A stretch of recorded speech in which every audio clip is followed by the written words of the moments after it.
This is Top Landing Gear.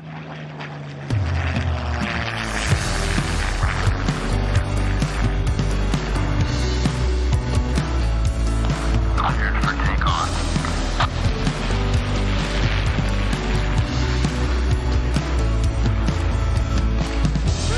Pull up. Pull up. Pull up.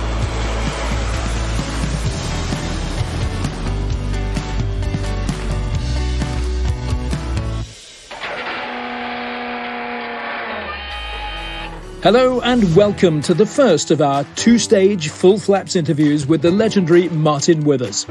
Martin will be known to everyone and anyone who's heard of the Avro Vulcan, not least because he flew XM607 on the type's most historic mission, the Black Buck raids during the Falklands Conflict in 1982. To listen to Martin, you'd think it was just another day at the office, but of course Black Buck was an undertaking on a scale that defied belief. At around 4,000 miles, the Black Buck raids became the longest bombing runs in history, requiring a total of 15 Victor tankers and 17 separate in-flight refuelings to ensure just a single Vulcan reached its target and got home again. To say it was a nail-biting mission with more than its fair share of heart-stopping moments would be an understatement. But as you'll hear, Martin is as understated as they come. But make no mistake, this is an epic aviation tale told by the man who flew it, Flight Lieutenant Martin Withers.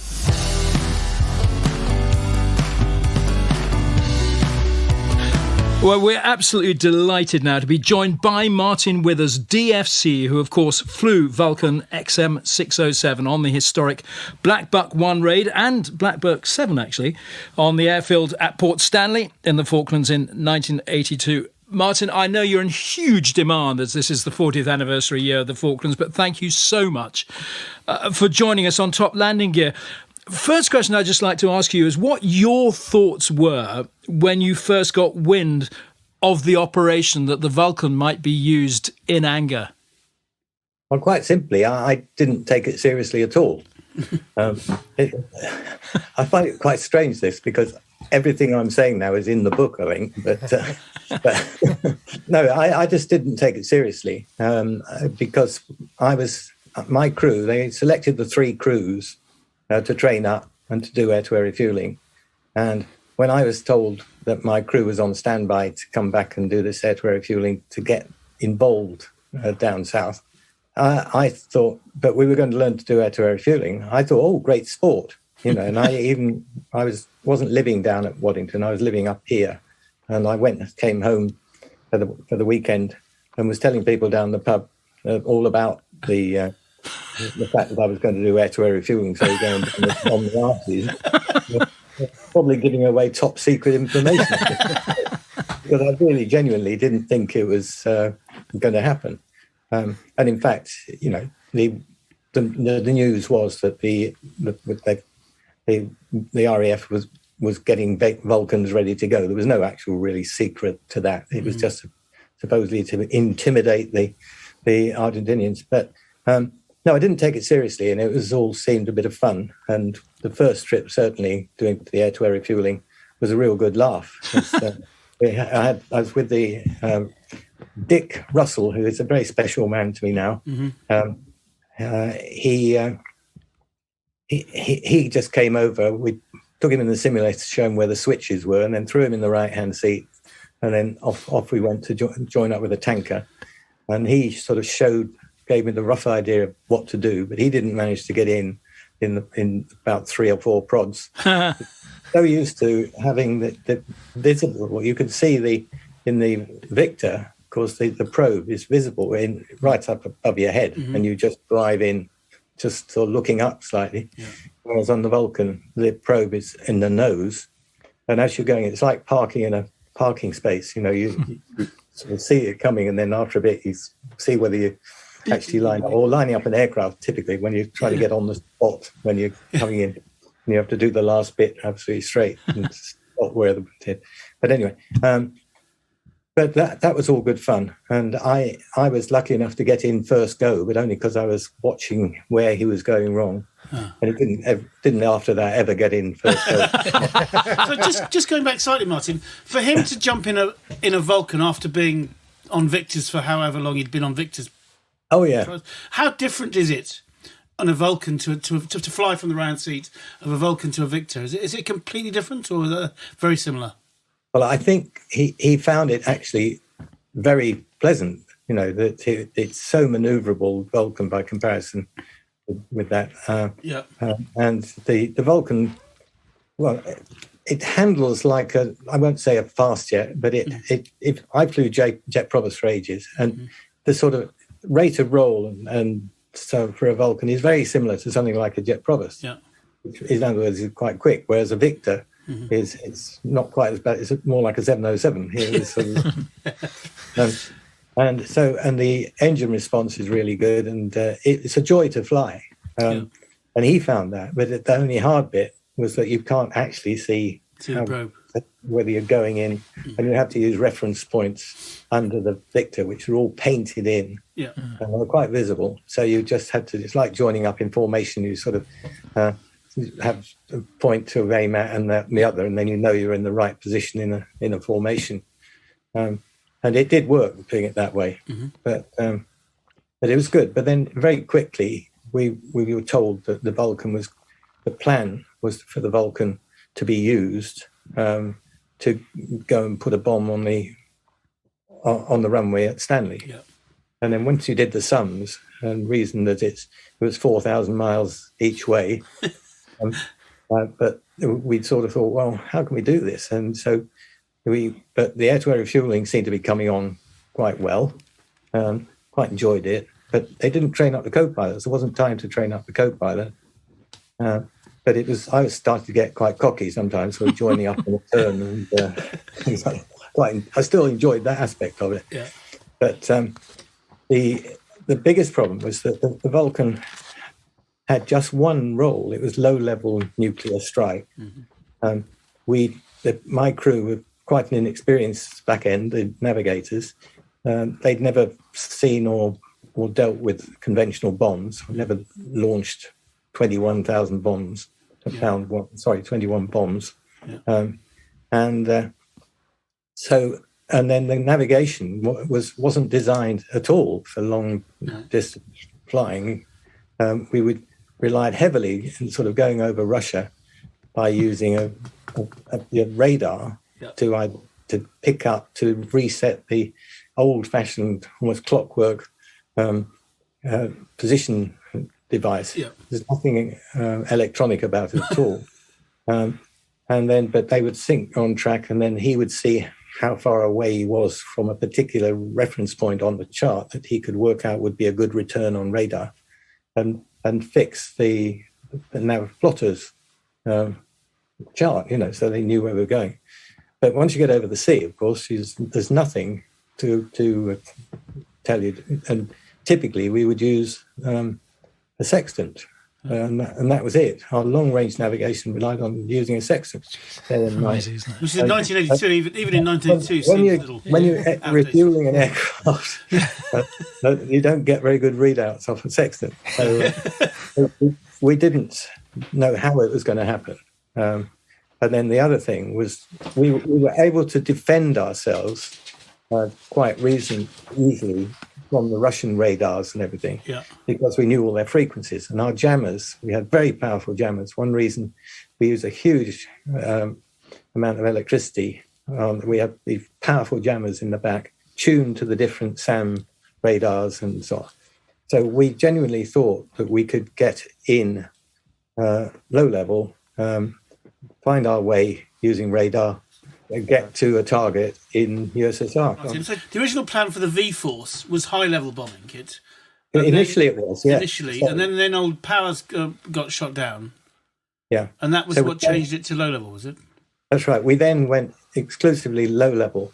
The reason the Vulcan ended up as the only one that remained as a bomber low-level was because the building, the strength of the aircraft was up. The they discovered the Valiant. As soon as they looked at the Valiants, they scrapped the lot of them. So they were all cracked and everything. They weren't fit to fly at all. Yeah. And the Victors, they knew, had a very limited life. So as flying low level, but a long life at high level. So that's why the Vulcan was the only one that remained as a bomber.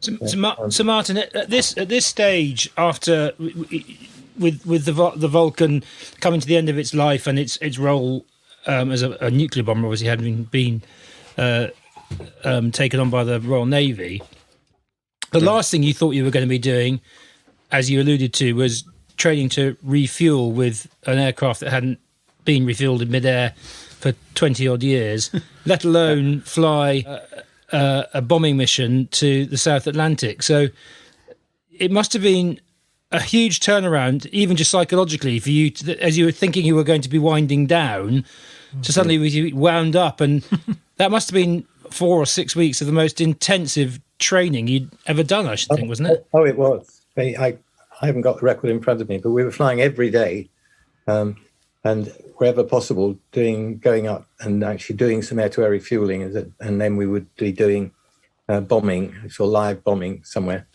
To start with, we thought we were going in at low level. Mm-hmm. So and we were even flying at night, low level, over the Hebrides and things, over the little islands. I'm trying to use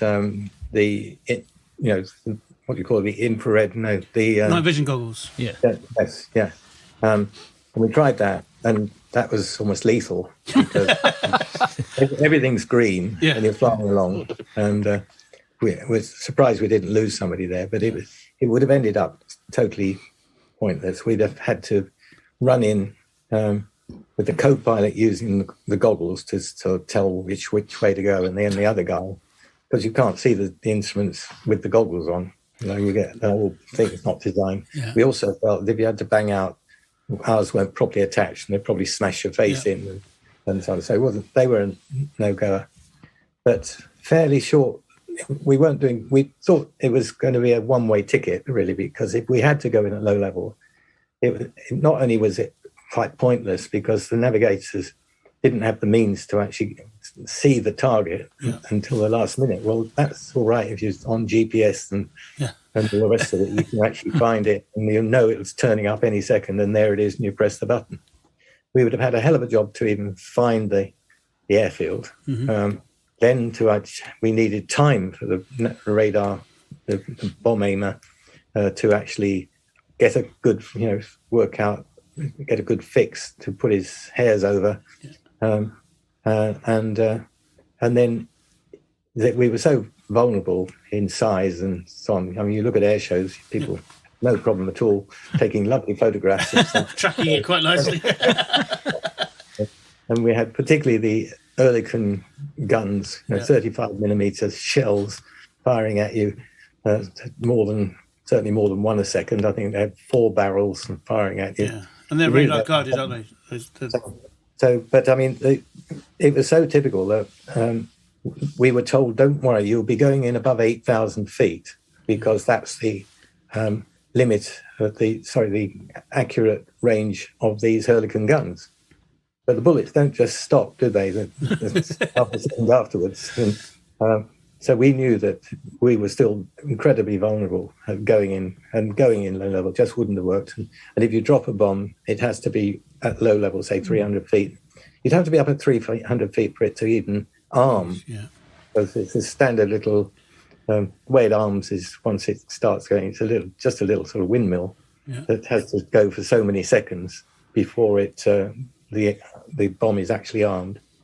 And so anyway, you'd have to be at 300 feet for it to arm at all. At 300 feet, you're very exposed to everything. I had a plan in my mind that I'd worked out the terrain, that I was just going to come in at 400 and odd knots and take the thing round and just keep it level really at night, knowing that the hills were just maybe a few feet underneath us. But, luckily, that didn't have to happen. But I did actually test it up at over Lucas one night. We were fully laden.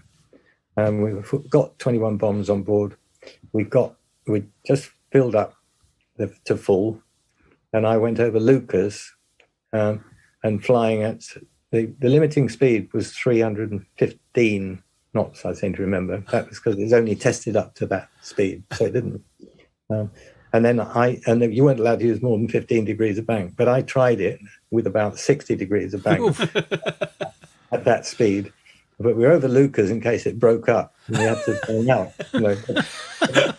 But I mean, this is the way of thinking. But then I learned that, in fact, they changed their mind. We weren't going in at low level. Quite a late stage, probably only giving us a chance to about do 2 or 3 trips, doing a pull-up attack.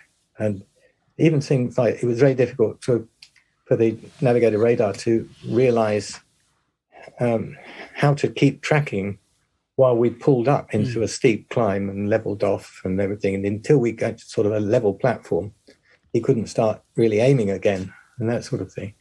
So, but that was so much different, because even though we were only going up to 8,000 feet, in the end we went to 10,000 feet because it felt a bit more comfortable. But that's another story. We felt just so much better than being at low level. And we did have some jammers, a Westinghouse jamming pod fitted, which enabled us to have that defense mechanism.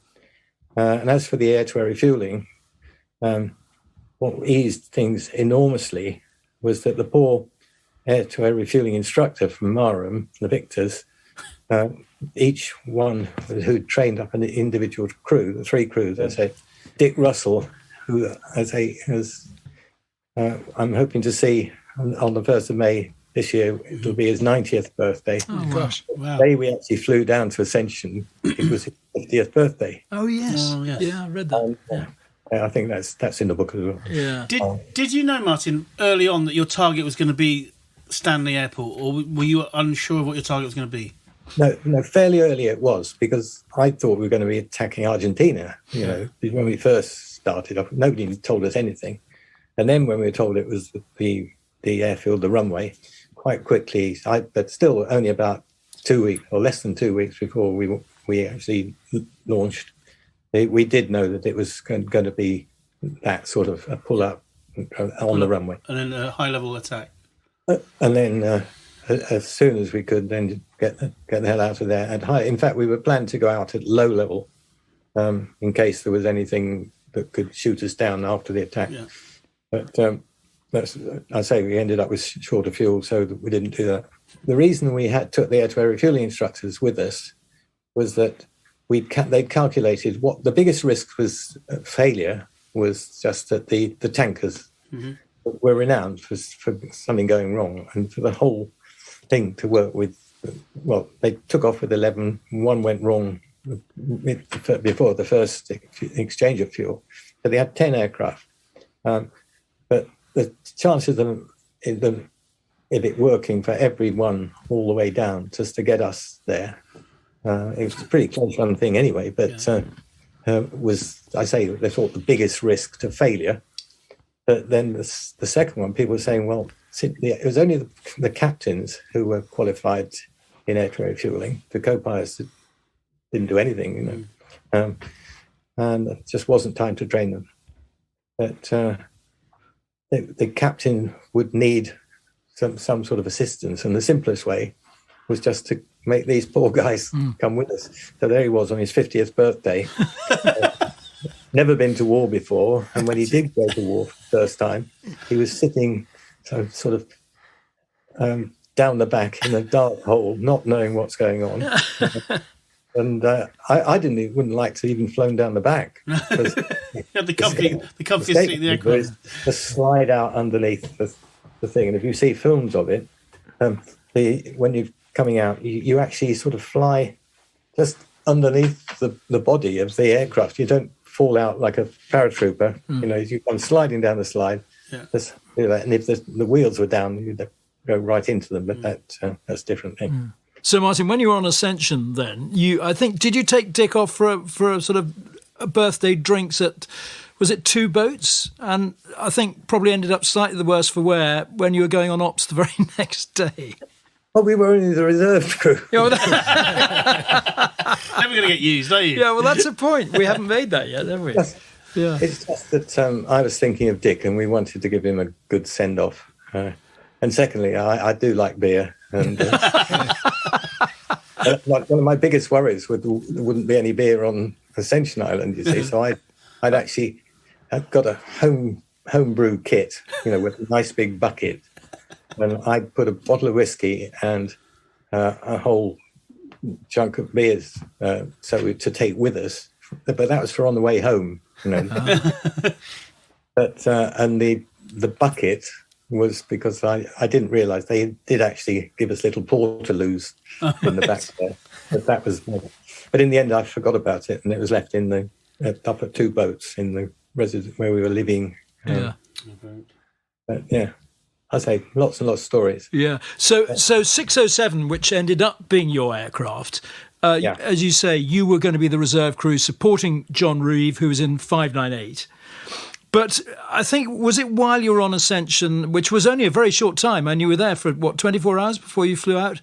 I think you were given... We flew in, I can't remember what time. We landed in daylight anyway, on the 29th, that's right. Had time just to settle in, find where we were sleeping, and then went out for something to eat and a beer. or 10. Yeah. It wasn't until the following morning they were actually told that it actually was on. On the way out there, we still hadn't definitely decided. They were still trying to negotiate a peace. And then it was the following morning of the 30th, when we were told, the first thing I told was that it was on for the night.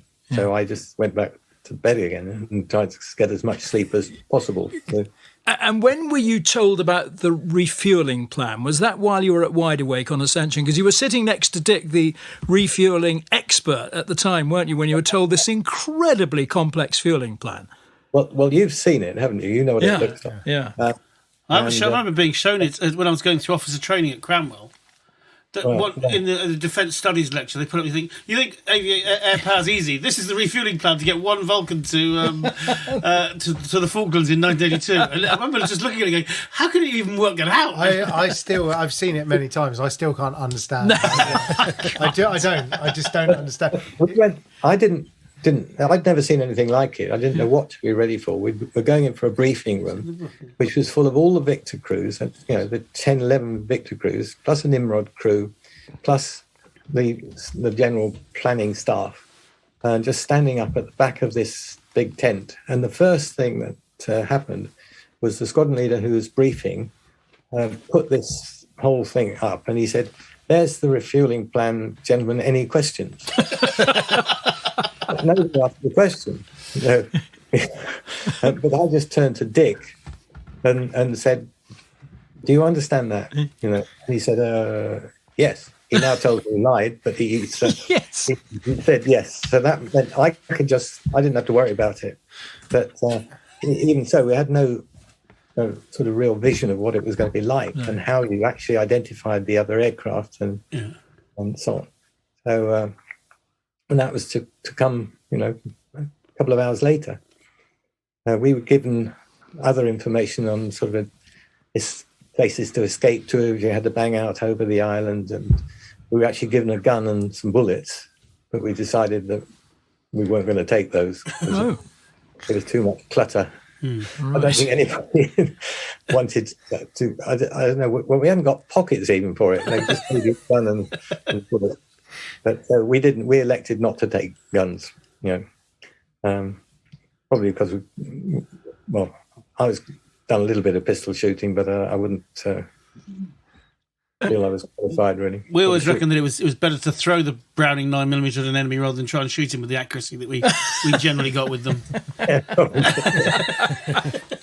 But anyway, it's and then we just. The crew, our aircraft was all sort of prepped. It had already been checked over, and the bombs were all in the bomb bay with graffiti written on them. Yeah. And we went out. The biggest memory there, because it was really high temperature, it's about 30 degrees, even close on getting towards midnight. And we were dressed for survival in the South Atlantic.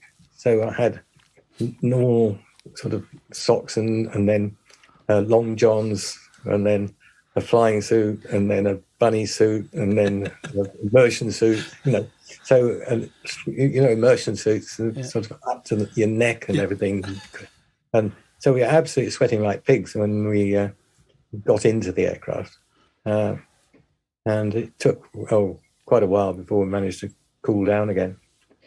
But then everything was done in radio silence. The Victors started up one after the other. They were all carefully lined up so they knew the order. We were sitting at different angles. We saw them all going out. We had to follow them behind. And then the engines would spool up and then off they go. And then we just set the clock and we went 1 minute after. We were number 13, tail end Charlie. Wow.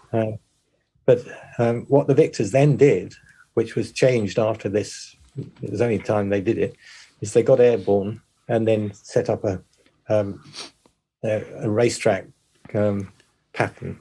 So the first ones went out and then the second ones went slightly shorter and then the next lot. So they ended up all coming over the top together and like the 100 or 1,000 bomber range. Wow. And then we just were supposed to tag on at the back end. But I was totally lost because we didn't even see them going, didn't hear them. They were a bit higher than us. And somehow we had to join up with this thing. At this stage, were you still in reserve, or had you moved up into? I was still in reserve. You're still in reserve. We were all set to go. Well, no, I'm sorry. What I'm talking about was afterwards, actually, because it was only took a few minutes before John Reed got to about 10,000 feet, and that's when the warning came on, lack of pressure. Yeah. And they tried to fix it for a bit, and then they told everybody. I bet they tried bloody hard. They did. They tried. It was a rubber seal on the window, wasn't it? They tried stuffing sandwich wrappers in it and everything to try and.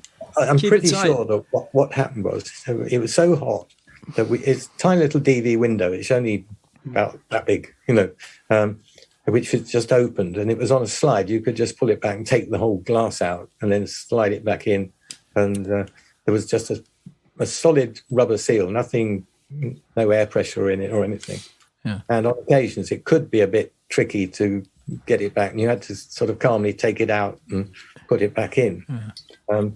But I think what happened was just in the sort of hurry to do this, he just used sort of brute force and ignorance to sort of get it shut, and it must have trapped or something like that. Yeah. But so they couldn't. You can't take it out again once you're airborne, unfortunately. So that was it. That was the end of it. What a thought! And Martin, you had actually your nose was put slightly out of joint earlier. I'm not sure if that's the right expression, because your bone dome wasn't working, was it? Oh, yeah, that really was annoying. I mean, of all times, why it wouldn't work? Because I say I like having the bone dome. It's actually nice to sleep in and rest it on the head on the bone dome. Yeah. But there wasn't time for any sleep on the way down. But no, I think of all things, when you need a bone dome, and so you wore a cloth cap instead. Yeah, that's the original thing the V-Force had. They had this little cloth cap, and then there's the bone dome. I mean, the name for what the bone dome they're talking about literally was just the earliest of motorcycle helmets, which had just a thing and underneath, But, and that was the era. Yeah. Martin, can you remember your reaction or your feelings at the point at which you thought, but for a window seal, I'm now going to have to fly this mission? Or were you so sort of zoned in? Because I presumed at this point you must have thought, I'm going to be having a beer again in half an hour. And all of a sudden that's been taken away from you. Did you just switch very quickly because you're a professional and that's what you do? Or was there a moment when you went, oh, for Christ's sake, we're going to have to do this? Well, I don't exactly remember how I felt. It is 40 years ago. Yeah, but, of course. There was no sort of raised heart rate or anything like that. I don't think it was. Oh, right, okay. But we didn't know the cause for why he'd turned around. We only found that out afterwards. But no, I don't think any of us. You were still quite remote from it at that stage. But and in fact, what I found very memorable about the whole trip was when we were finally launched on our own, or however many 7 hours later, to actually go in and do the attack. It was almost as though we'd been just a normal sort of flight in difficult circumstances, with pressure on to get the air-to-air refueling done, and things like that. It was only then when it came to me that now we've got to go in and actually do the work and put ourselves in danger. But for the rear crew, they really had nothing to do down the back. They were just reading books and things like this, because they weren't doing anything. I mean, the AEO was looking at his dials, and the radar was turned off. The inertial nav systems, which we had fitted from the VC-10, but we only got 2. So when the 2 disagreed, they just had an airliner will normally have 3. Yeah. So you can see which one is reading differently than the others. But Martin, during that long passage, you were following the victors, which were doing this incredible aerial ballet of refueling each other, so that it would leave one to do the long slot and refuel you for the last time just before the Falklands. You had a fantastic view of that, didn't you? We knew we were sort of almost surrounded by tankers, but all we were interested in was following the 1 or 2 that we joined to start with. We only found them by luck. I think that's all in the book again. We couldn't see what to join. In fact, we're trying to join on a star, on a planet. Light ahead, and was homing up to that. and then we decided that we'd fire a flare we asked them to fire a flare to let us know where they were. And we were looking ahead, didn't see anything. And then asked them to fire another one. And the AEO had a periscope, which looks above, and it's just purely to check the top and bottom of the aircraft to see if anything's jammed under the aircraft or anything when we're flying along. But it was useful in this. And he said, "Oh, they're behind us." So Wow. we just had to slow down and let them overtake us, and then join up behind. And this was all in the first, 10 minutes or something. Do you know, I'm so glad you said that, because it's my job on this podcast to ask the really stupid questions. And I thought that it was too stupid to ask the question, how did you find the victors? And now it was the perfectly right question to ask. Yeah. Well, Roy. Yeah. My son was very excited when I said, I explained the operation, and he couldn't believe that we were talking to you. And he actually asked quite a good question, which I thought isn't that stupid. But he said, "Were you scared?"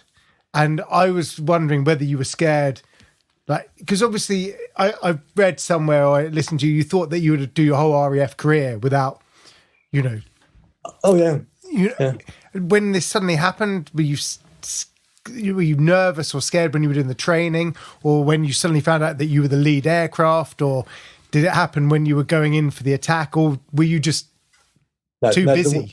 The worst time was when I thought we were going in at low level. Yeah. And I lost half a stone in a few days. I don't remember losing much sleep. But then I'm good at sleeping. But I mean, for example, the navigator plotter, Gordon Graham, I mean, he put on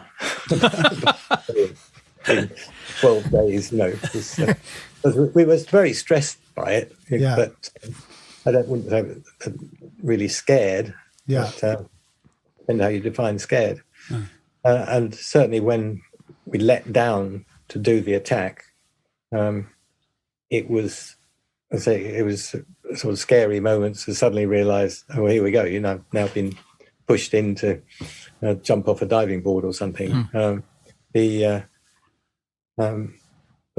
actually, the final run-in, one very good thing that I'd done is the passive warning receiver, which tells you when a radar is seeing you. You'll have heard them, but if you're looking at a rotating radar, then it just goes beep, beep, beep, as it beeps every time it actually scans past you. It shows on the recorder. If somebody's locked onto you, it's a solid missile or anything. It's just beep. It's one of the angriest noises you can ever hear in an airplane. Yeah.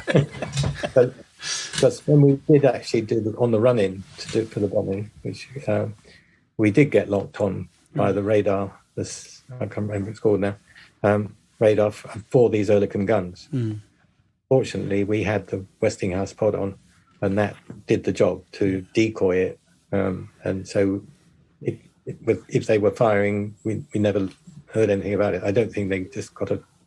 I think fire if it saw something, but particularly Dick Russell. I keep going on about him because I felt so sorry for him. Down the back, he was plugged into the AEO's headset, and not his headset so much, but he was his box. His box. Yeah. And so part of his job was to listen for it. So of course he was listening out everything with the volume turned up, and then poor old Dick heard this because we flew over our fleet, and everybody locked onto us. This is the Royal Navy. Yeah. This is the Royal Navy. Yeah. Because nobody told us where the fleet was, because I'd say it was supposedly need to know information. And had the fleet been warned that you were going to fly overhead? Well, we were flown very close to it. Did they know you were coming? Did the they fleet? knew we were coming? They did. Oh yes. Yeah. But when you first hear these lock-ons, and you've been told where the Navy is, then it's really scary. That is scary. Yeah. But but then as I went into for the bombing, I was getting ready for prepared to see something coming up at us and everything. And this is where I'd lost my bone dome. I hadn't got my slope, so I had to put the sun visors down in case I was dazzled by the flash of. I'd only watched World War II movies. But it's like that because at the time, it was the longest period of peacetime for centuries. The nuclear deterrent was really working. And that seemed to do what was necessary. And so we had a peace, and we didn't have all these other things, that have gone on in our lifetime. Most people joining and leaving the RAF didn't see any conflict at all, and hardly anybody had any medals, at all. You go down to Odium or somewhere like that, where the guys, they've got so many DFCs and bar and all the rest of it. That's the Air Vice Marshal the other week, and he got so many things. They're not like American ones. These are ones for real stuff. There's a friend of mine, Phil Robinson, I think he's just got his air rank. He's the Air Commodore, and he's just been on the Chinook throughout the Balkans, Iraq, Afghanistan. I think he has about 2 rows of real medals, and they're all AFCs, DFCs, really? bars, everything. Martin, before we go into depth on the bombing run, just moving back a step, the one thing that went majorly askew was the fuel flow rates, which had been miscalculated. So everyone was having to fly further than they really had the fuel for. And then the final refueling of the 2 Victor tankers went wrong. One guy lost his probe, and so they had to swap the fuel around. So Bob Tuxford then ended up doing the long slot. And gave you your last fueling. You didn't realise that he was running incredibly low on fuel and had to turn away, and left you very light on fuel yourself if you were going to make it back to the rendezvous point off Rio, having dropped your bombs. What can you just tell us what the sense was, what your feeling was, and I'd love to know how you and Bob made amends at the end of it all. No, well, you see, for us, we didn't measure how much fuel we needed when we came into each refueling bracket. What we knew was that at the end of the bracket, you understand the word, the bracket? Yeah, it's an area where you refuel within that area. Once you got the end of the bracket, that meant that the tanker had to go back because it was worked out that was his maximum range. Yeah. But for the Vulcan, they always filled you to full, but very often we would actually go in.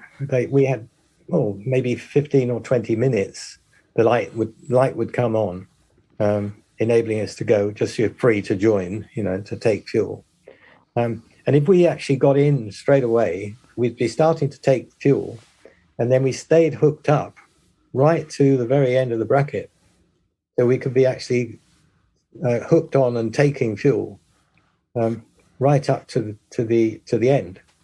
So you effectively been filled up twice from the tanker, because we had to be full at that point, and then these tankers were then going back home, and so only after they'd given us the fuel would they take a reading of their fuel as against the plan. With Bob's situation, the weather was awful then. And this picture behind me is sort of supposed to show that. I don't know how well you can see it. Yeah, it's the electrical storm, isn't it? It shows all the lightning and everything. Yeah. It wasn't quite like that. Otherwise, you wouldn't be able to see the airplane. But it was really rough. And in fact, as we got close, we would just sort of stay well clear of it, and we could see it. Sort of the guys working hard to go. We saw them going back and forth and so on. But we didn't actually. Or I didn't see that they'd actually changed places. But of course, because they did change places, then they'd probably gone further south than was planned by the time they'd changed, and Bob had taken as much fuel as he could. But that would have meant also that the Biggles airplane, Steve Biglands,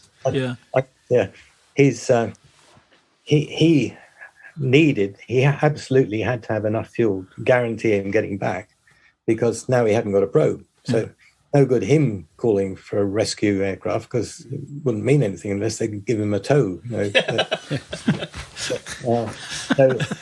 Bob left him, or the two aircraft between them. Biggles would have gone further than before and ended up with more fuel than Bob would have had in the other way around. But the whole outfit had been using, the Vulcan had been taking more fuel than was planned by quite a long way. I mean, because there were no accurate figures. If you follow a chart of sort of fuel consumption and altitude and weights, it would the assumption was that if you filled up to full and then flew for another hour or something, it would balance out for that distance how much fuel you'd use. But of course, we were filling up all the time, and then filling up and filling up. You're taking your own car actually does better fuel consumption when its tank's empty than when it's full. But that was it. So Bob had to leave enough fuel with him to get a nice bit of reserve for him to guarantee getting back. And then they worked out how much they could give us, which I don't know how much less it was than, or how they worked it out. But the reason I got sort of upset and felt let down was that our expectation was that we would be left full every time, and that was their job, to leave it full. And when it was considered, we finished really early and told to That's it. To pull off, to break off, and they couldn't give us any more. And I felt really let down, and I thought they shouldn't be doing that. Yeah. And if necessary, they can divert.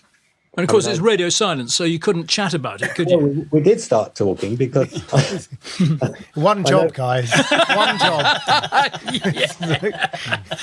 it's radio silence. We were still quite a long way away from Argentina and so on. So, but the red light came on, which clearly means you must break off. And in tanker world, that would be an absolute thing, because I mean, the tanker could have been on fire, and so there was Dick saying, "Got to break out, got to break out." And I said, "No, we need the fuel." But then Bob came up on the range. I said, "You've got to give us more," and he said, "I can't give you any more," quite simply. So we broke off, and then this is where it's slightly contentious that I claim that he said, "Follow us north, and we'll see if we can give you some more." And so they turned back, and I followed them, and then we just about got through 180 degrees when they said, "No, I'm sorry, we can't give you any more." And that's when I really got pissed off. Yeah. Just wasted all that fuel going north. Yes. Used more fuel. But to me, it was so important that we got there that without really calculating the figures, I thought we really got to do it. And if it leaves us short of fuel when we get back to the tanker to refuel at the end, well, we have to rely on that being successful. But I didn't think it out quite so deeply. The main thing was that the figure we were left with was almost a peacetime figure. The Vulcan, because it had 14 fuel tanks, each tank with its own gauge and everything, you sort of add it up to a minimum fuel of, say, 10,000 pounds. But if you actually, because of they were big flat tanks and so on, and they weren't accurate. Occasionally, somebody with only 8,000 pounds would have a flame out on one of the engines, for example. So 10,000 pounds is your absolute minimum. That was minimum landing fuel sort of thing. Yeah. But only because of the inaccuracy of the gauges and the pumps. But if you actually using, because it's obviously right with the delta, the central gravity has to be kept correctly. But if you fed off the front tanks for a bit until they went dry, right? Yeah. And you wait for the little, say, low fuel pressure or little doll's eyes. Yes. Would tell you. So those tanks were then empty. So you then would juggle around with it, and then you'd empty another 2 tanks in the back, keeping your center of gravity. We've got a little push button for your CFG, keeping that right. And you could sort of store your fuel in maybe the front tanks and the rear tanks, which actually would have they're the most reliable if you have electrical failure, where they would still pump. Yep. And you can get down to, let's say, 5,000 pounds quite easily. So we did have and then there was obviously, again, a bit of fuel added on our plan for contingencies and so on. So I knew there was fuel that we could save. How much? Don't know. And to this day, I don't know how close we were to it, because I don't know quite where it was, where we picked up the Victor, and how far away it was from Rio had we needed to go there. I don't think we'd have got there. Right. Wow. Golly. And you put it to your crew. I mean, you're obviously the commander. Your decision was to continue the operation, and you had a quick chat with the crew, did you? No. I thought maybe you had. I don't believe in doing everything by committee. Brilliant. But I will say that poor old Dick said, no, we've got to go back. We've got to go back. You can't go on when you're with that far below the line, And I'm afraid I ignored him. Dick was having the worst time. He was literally having the worst time. Had he been? So he sent him downstairs at this point, or was he still sitting in the first officer's seat? Oh no, he was. Yeah, no, he was still with me He was still until up in front, was he? Yeah. right to the last. After the last film, no, he would have then he'd go down the back and Pete, the co-pilot. Pete Taylor. He'd been asleep for about 6 hours. Well, this is something I can understand. Now, so it's what? It's a 14-hour flight overall, and no bunks. This doesn't work, surely. 15 and 3/4, yes. Well, he because he knew he was going to be down the back, he brought a sleeping bag and all the rest of it on. He was, because when we'd learnt that we were suddenly the primary crew, Mm-hmm. he was just getting himself comfortable down the back and putting himself in order, and he's probably taking, I don't know whether he's taking any of his clothes off, probably just loosening it all, and because you can take the top of your immersion suit off. But then, because we'd been half an hour later at least, there was this little voice which came up and said, "Have I missed something?" Nobody was talking. Nobody was dead down there, and he realised that the mood had changed. God, brilliant. And so I think I'm going to talk about the actual raid itself, but I'm going to jump ahead a little bit here. So we'll talk about the raid later, but on the way back, you had to rendezvous again with a Victor. Yeah. Which can't have been easy, because you obviously followed them all out. That was the easy part. Trying to find a Victor over the South Atlantic can't be the easiest thing in the world. No, well, we were coming head on to one another. Mm-hmm. And we did have a Nimrod there sent out to help with the join-up. Right. Because we were running late, and they'd actually come further down to... He was getting shorter fuel. Yeah. So he actually had to leg it, get home, but he still was able to see something. He was able to help put us together. Yeah.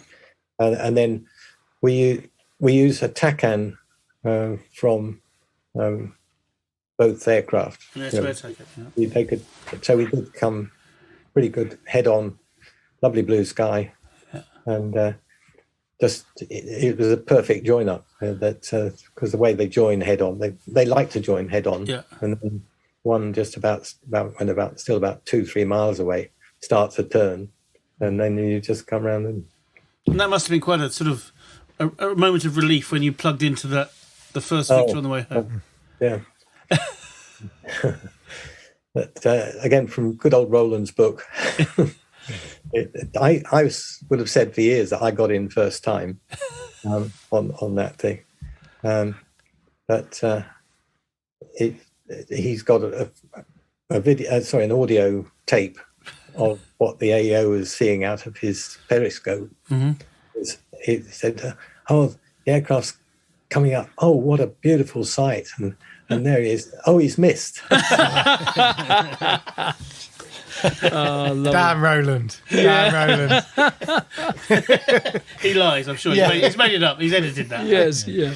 And then when we joined up again, I made a soft contact, which in the earlier days, I say when we were first training, we kept getting leaks from when you got in, the fuel was pouring out around something. It turned out it was just the seals mainly on the whole system, but our Vulcan system, because it all hadn't been used for years and they hadn't put new seals in or given it any maintenance or anything. But on this occasion, once I got in, I must have gone in just too slowly, because it's got quite a big sort of spring on it to hold it in. But if you just go in gently, it's enough to open it so that it starts flowing. And it was flowing, and quite a lot of it was going into the tanks. But quite a lot of it also was spilling over us and over the windscreen. And we had the windscreen wipers going. And then the nav radar was up the ladder, because he could see the green light and I couldn't.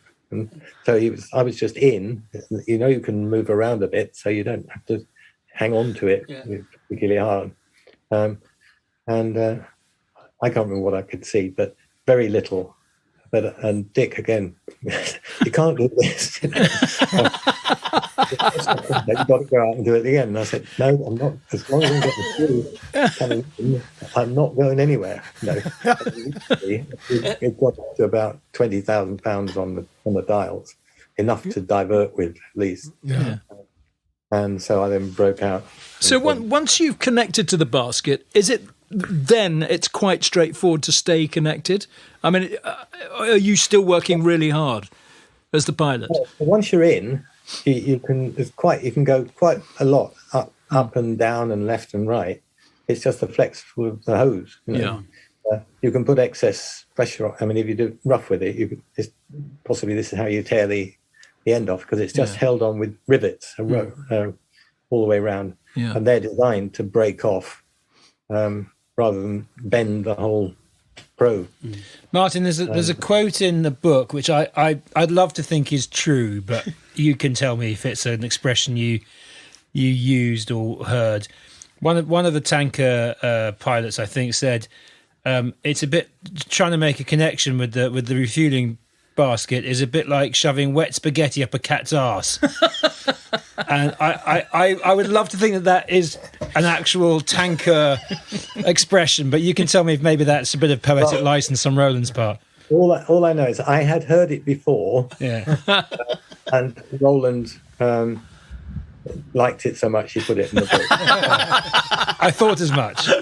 Oh, that's lovely. That's lovely. Martin, we've jumped ahead a little bit. We must take you back to that bombing run then. So you're coming in at low height to avoid radar? Yeah, we let down gradually what we reckoned was to be to stay below the radar horizon from, we'd been up at 42,000 feet or whatever, most economical. Once we finished with the tanker, and this is another reason why we were running so low on fuel, really, or the Vulcan was using more fuel than planned, was we weren't flying at economical heights and speeds for a Vulcan, because we had a better power to weight ratio than the Victor. We were lighter than the Victor. Even when we were full, we were considerably lighter than the full Victor. So we were flying lower, down in the high 20s instead of on our own. I say we'd been up over 40,000 feet if we were, or maybe not when we were full of, but well into the 30s. It was a nice little sort of cruise descent, minimising the fuel until we just gradually climbed down there until we levelled off over the sea at about 500 feet. Was it daylight at this point, or was it still night time? No, it was night, but it was a moon out, and it was quite light, and so we could actually see the sea, differentiate where it was. And then we just came in and gradually went down to about 300 feet as we were getting closer and closer. I forget if I ever knew the ranges. I don't think I did know how far away we were, but we were coming in. The radar was off, so it didn't give us away. And then when they started getting itchy about, they didn't know where they were quite. This is when we had the difference between the two inertial nav systems. How far out was the difference? Were you? Well, it's in the book. All right. So, it was either 10 or 20 miles. I think it was about 20-mile difference. Oh, wow. Yeah. So by averaging it out, you were 10 miles from somewhere. Yeah. Probably from one or the other. So we came in, the navigators were really getting edgy because they hadn't got anything to navigate from other than these things apart. The nav radar turned the radar on, but actually he turned it right off, and it should have been left in standby. So it then took a few minutes to actually get settled again and to warm up and get the gyros going and all the rest of it. So he was getting obviously rather twitchy, and then when he finally had got it going. We were still at 300 feet. He couldn't see anything ahead, and it was so he was expecting to see land ahead. I mean, there are hills on the Falklands, nothing very, very big, but they would go up he thought they'd show up from that sort of range.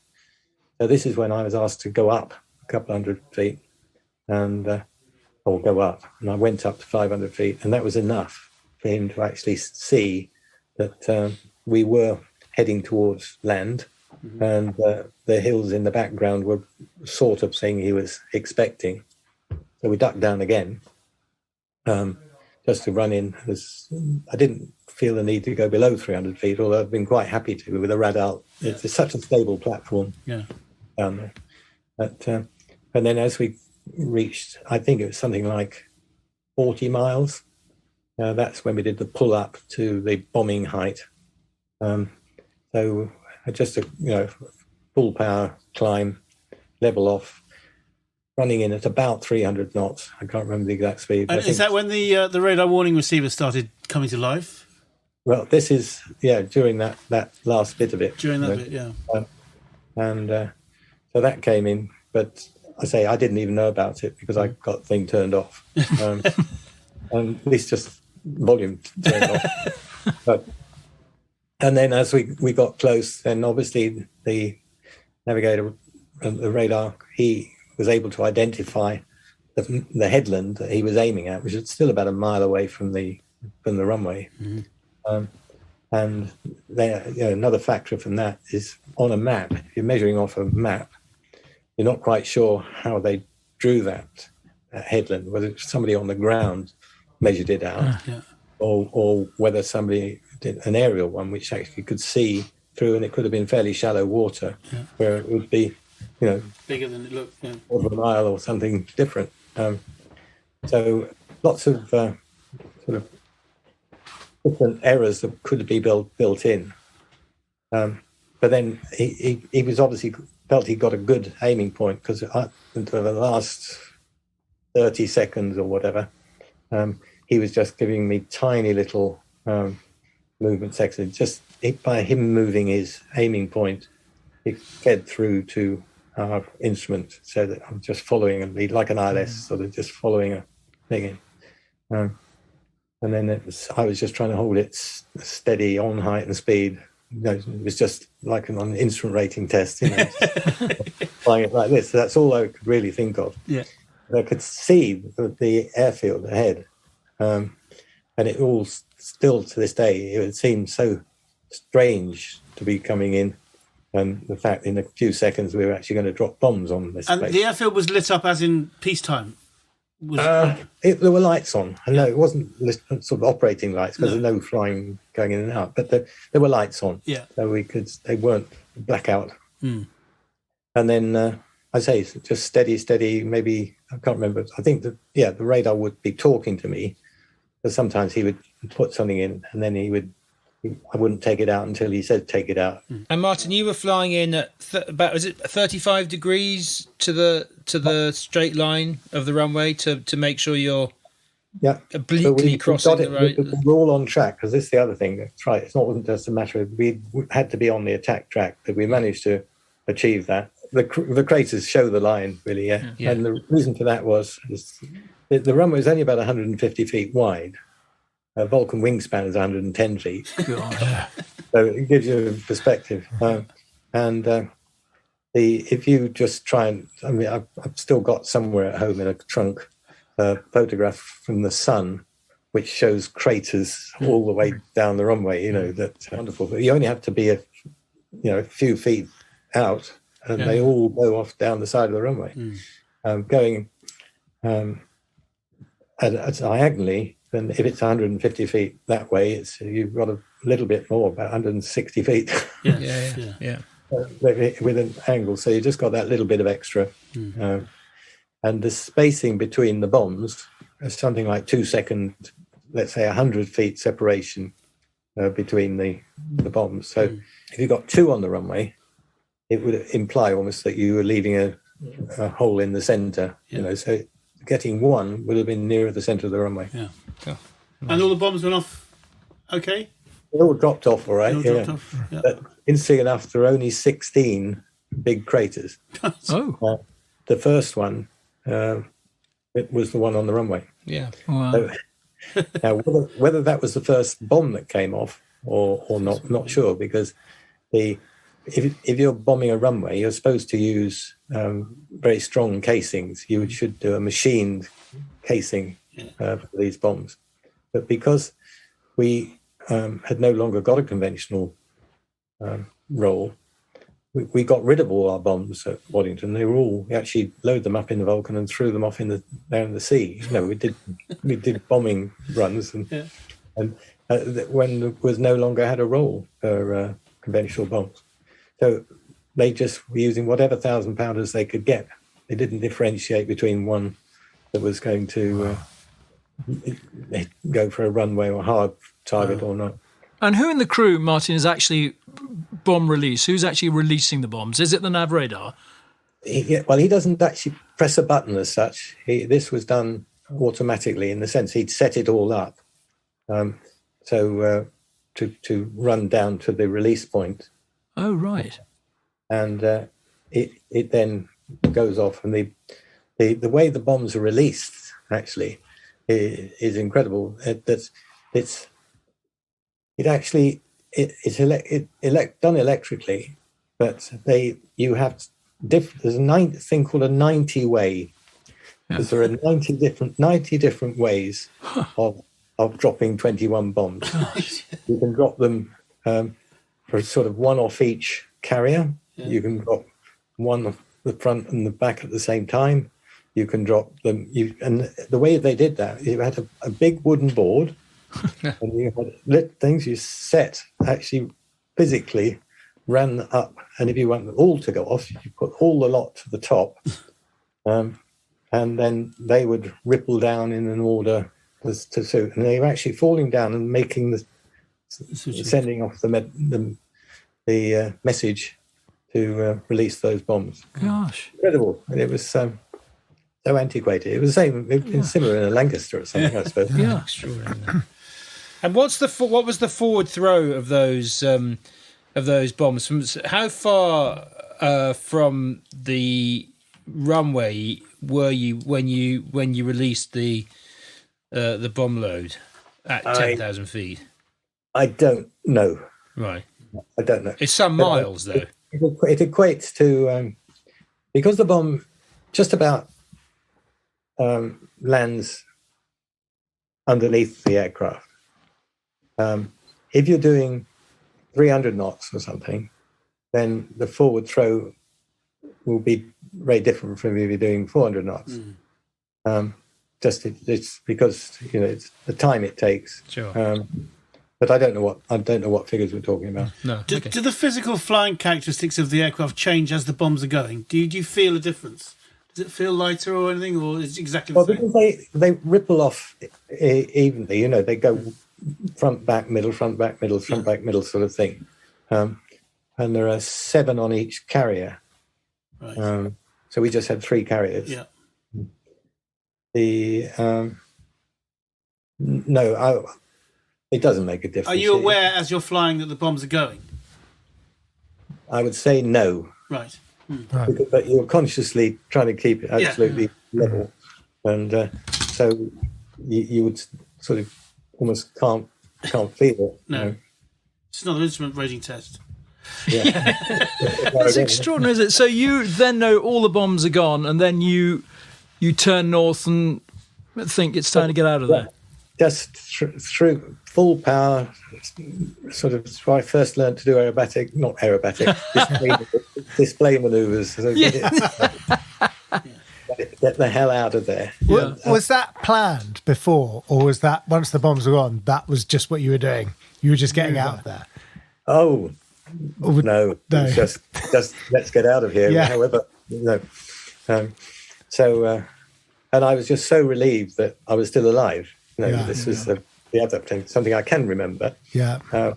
And this is when I actually got out of my seat and went down the back and I'd slept for about 4 hours. Wow. And so when I was talking to Sir Michael Beetham, the Chief of Air Staff, debriefing him, I said this had done. I'd gone down there back for sleep, and he turned to his group captain aide, I think, said, "Is the captain allowed to go down the back?" And the group captain said, "In the circumstances, I think it's all right, sir. Carry on with us." So Martin, when you did eventually make it back to Ascension after that refueling and landed, and you heard that the bombs then had actually hit the target, I think Bob Tuxford came up to give you a beer, and he said he didn't think you quite recognised him. But I'd love between you and Bob, after all that, have you remained friends? Have you never spoken since? Oh no, I don't know if we're friends. Really? But no. We had a real ding-dong argument a few years later because I was saying that I was annoyed, and he didn't. But all right, I was annoyed. So there's no reason to deny it. Yeah. And the fact that I thought he let me down, I did think that, but I now, once I'd understood, we didn't know anything about this. And if he brought me over a beer, I wouldn't have identified him as the man who had let me down. No. So he claims that, which I'm not denying happened, but so we're all okay now. Well, I'm going to be seeing him next week. Was it a big night out after, or were you just into bed? No, we was so tired and everything after that. Can't remember what time of day it was. We were landing back midday or something. It's about 2:00, I think, in the afternoon. Okay. Yeah. Well, then it would probably a few beers, and then first night, and then we had an opportunity the following night. Nobody was flying the following night. The night after that was Black Buck 2. Yeah. After Black Buck 1, did you expect to go again, or was that always the plan, or did you think that just that one show of force would be enough? Oh no! It was because the first one had worked. Ray definitely had plans to do more, and thereafter, the plan was to do a Black Buck any time they've got the right number of victors there. Wow! And this is why on the 12th of June I ended up doing another bombing raid. Yeah. But we thought it was all over, and we were already got our bags packed to go home. And that was purely and simply because they calculated the victors aren't going anywhere tomorrow. Well, let's have another. Let's have another raid. No, but I mean, this was the whole attitude. I mean, when they were desperate to throw everything at it, and I think that probably did some good. That last one, because it did demonstrate that while everybody was running out of ammunition and food and everything, both sides, it was a very close-run thing. At the end of the war, as it came into June, and the Navy had upped their game because they were having laser marking. No, I'm not sure the Navy, but anyway, the Harriers were been lobbing bombs off all and sundry over on the runway and others. But it was a very crude thing. They just toss bombing from their known position and radar and everything. But the Sea Harriers are so much better equipped than the GR3s. But at the last bit, then they were doing some successful toss bombing on troops and things, not on the airfield. And the fact that we could keep coming, we showed we could keep coming, might have influenced the surrender. But who can tell? Yeah. Because there was criticism, wasn't there, and controversy from certain areas. I suspect maybe the Navy, the Fleet Air Arm, that all that effort to just drop a single bomb on the runway, was it really worth it? But it was about far more than that, wasn't it? It was the message that it also sent to the Argentinians that you would be capable of doing a lot more. In fact, possibly bombing the mainland. So it changed their perspective of how they could fight the war.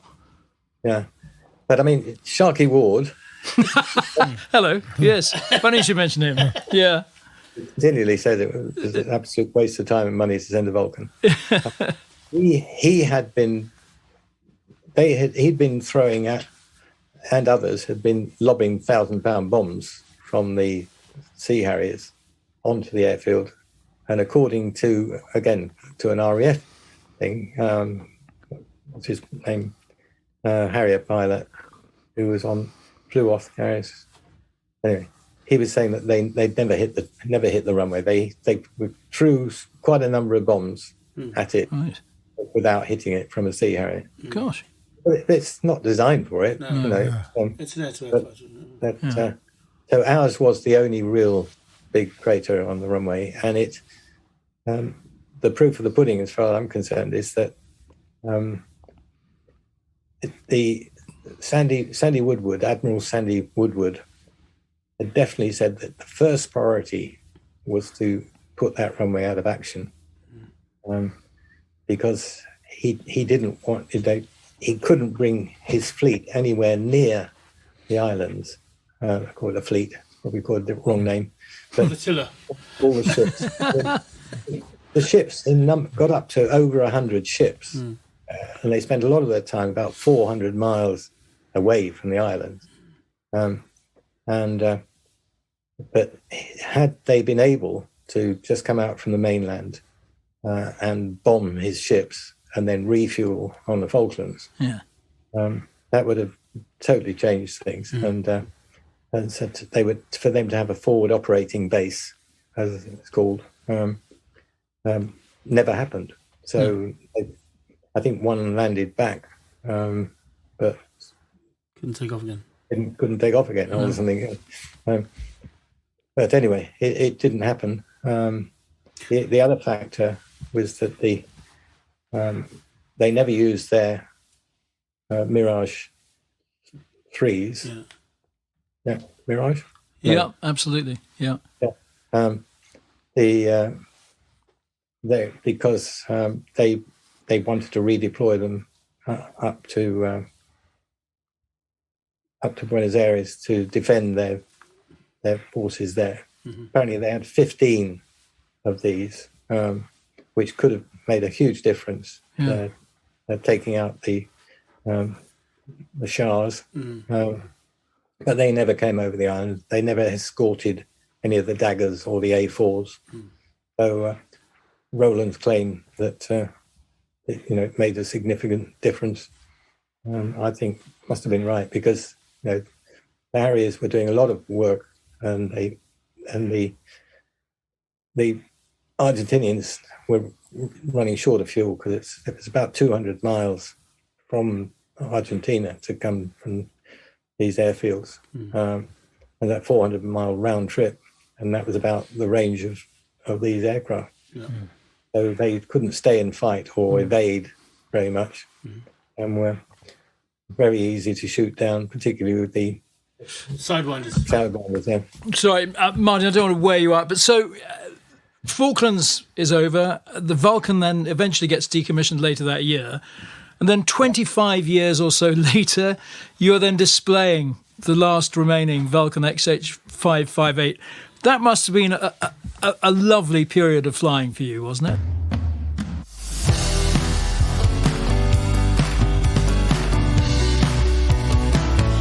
Well, our huge thanks to Martin for taking so much time to talk to us in so much depth about his historic mission to the Falklands in 1982.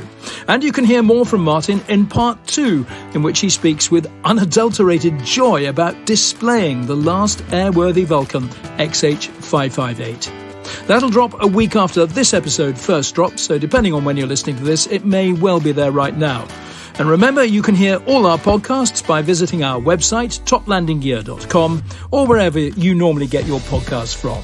Please do join us again soon.